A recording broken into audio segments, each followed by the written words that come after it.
Hello and welcome back. स्वागत है आप सभी का आपके खूबसूरत यूट्यूब चैनल प्रम्स एजुकेशन में। दोस्तों आज की इस वीडियो में लोग पढ़ेंगे क्लास 10th साइंस के यहाँ पे फिजिक्स के चैप्टर नंबर 3 जो कि हमारा पे इलेक्ट्रिसिटी है। जी हाँ दोस्तों, आज के इस वीडियो को बताएंगे इस चैप्टर से रिलेटेड सारे वीवीआई ऑब्जेक्टिव क्वेश्चन जो कि आपके आने वाले एग्जामिनेशन में आपसे पूछे जाएंगे। तो इसीलिए इस वीडियो में एंड तक रह करके उन सारे क्वेश्चन को आप लोग याद करने की कोशिश कीजिएगा। तो चलिए बिना टाइम को वेस्ट किए हुए इस वीडियो को स्टार्ट कर लेते हैं। दोस्तों ये जो हमारा ये वीडियो है ये पार्ट 2 वीडियो है। इसका अगर पार्ट 1 नहीं देखें तो आप लोग प्लेलिस्ट में जाकर के देख सकते हैं। हमारा 35वां क्वेश्चन यहाँ पे देख सकते हैं, लिखा हुआ है कि एक विद्युत स्त्री एक विद्युत परिपथ में लगी है जो 1 किलोवाट की शक्ति उपभोक्त करती है।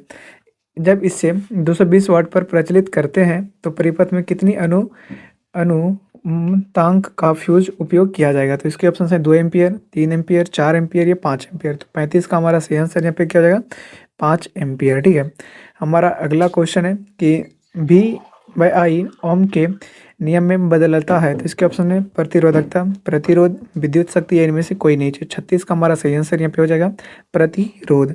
हमारा 37वां क्वेश्चन है कि ओम के नियम में कौन सी भौतिक राशि नियत रहती है। तो इसके ऑप्शन है विद्युत धारा, विद्युत विभवांतर, प्रतिरोध और शक्ति।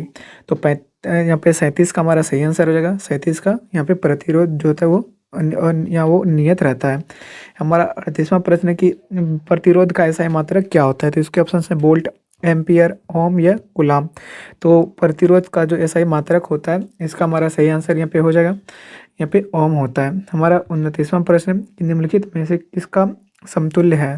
तो इसके ऑप्शन है V/A, A/V या V/A या V+A।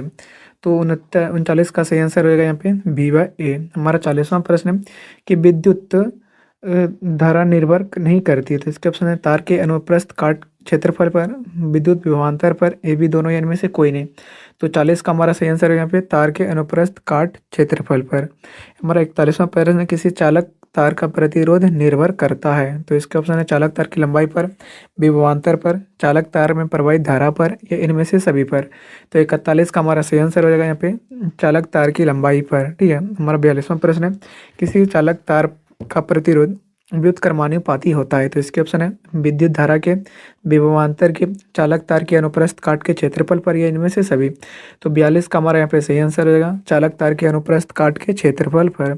हमारा 43वां प्रश्न है कि किसी तार का प्रतिरोध निर्भर करता है। तो इसके ऑप्शन है तार में प्रवाहित विद्युत धारा पर, तार के छोरों के बीच आरोपित विभवांतर पर, तापमान पर या इनमें से कोई नहीं। तो 43 का हमारा सही आंसर यहाँ पे हो जाएगा इनमें से कोई नहीं। इसका आंसर क्या होगा हमको कमेंट करके बताइएगा। दोस्तों यहाँ पे मैंने इसमें इनमें से कोई नहीं, ये नहीं है होगा। यहाँ पे तापमान पर किसी तार का जो यहाँ पे प्रतिरोध निर्भर करता है वो तापमान पर भी निर्भर करता है। आप इसके यहाँ पे यहाँ पे जो रूल रेगुलेशन रहते हैं आप उसको पढ़े होंगे तो आप सभी को मालूम होगा। हमें माफ़ कीजिएगा कि हम आपको बता दिए इनमें से कोई नहीं है यहाँ पे नहीं होगा। ठीक है, हमारा अगला 44वां प्रश्न है कि किसी पदार्थ का वैद्युत प्रतिरोधकता निर्भर करता है। तो इसके ऑप्शन है उस धातु की प्रकृति पर, विद्युत धारा पर, विभवांतर पर या इनमें से कोई नहीं।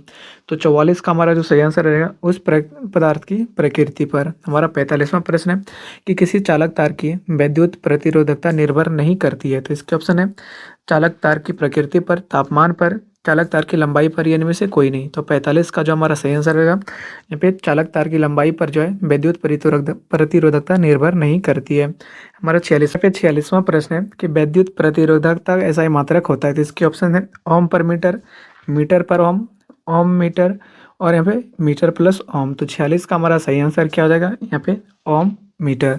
हमारा 47वां प्रश्न है कि निम्नलिखित में से किस पदार्थ की प्रतिरोधकता अधिकतम है। तो इसके ऑप्शन है कार्बन का छड़, लोहे की छड़ का, निक्रोम की छड़ का या एबोनाइट की छड़ का। तो 47 का हमारा आंसर है यहाँ पे एबोनाइट की छड़ का।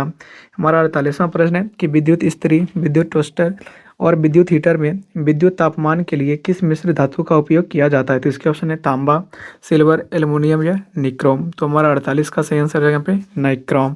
हमारा 49वां क्वेश्चन है कि किसी तार की मोटाई दुगनी कर दी जाए तो उस तार में प्रतिरोधकता क्या होगी, बढ़ेगी, घटेगी, अपरिवर्तित रहेगी, इनमें से कोई नहीं।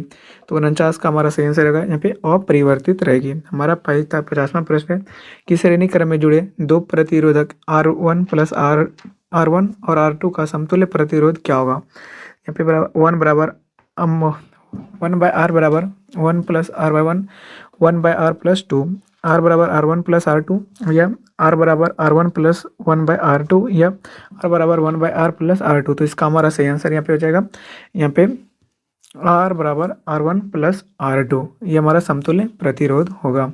हमारा 51वां क्वेश्चन है कि समानांतर, तो समानांतर में हमारा क्या हो जाएगा, यहाँ पे इसका हो जाएगा यहाँ पे 1 बराबर R। तो यहाँ पे अगर इसको हम पारस्पर क्रम में जोड़ेंगे तो इसका आंसर यहाँ पे ये हो जाएगा। यहाँ पे कैसे होगा, तो यहाँ पे देखिए आर बराबर क्या होता है, 1/R बराबर 1/R1 प्लस 1/R2, ठीक है।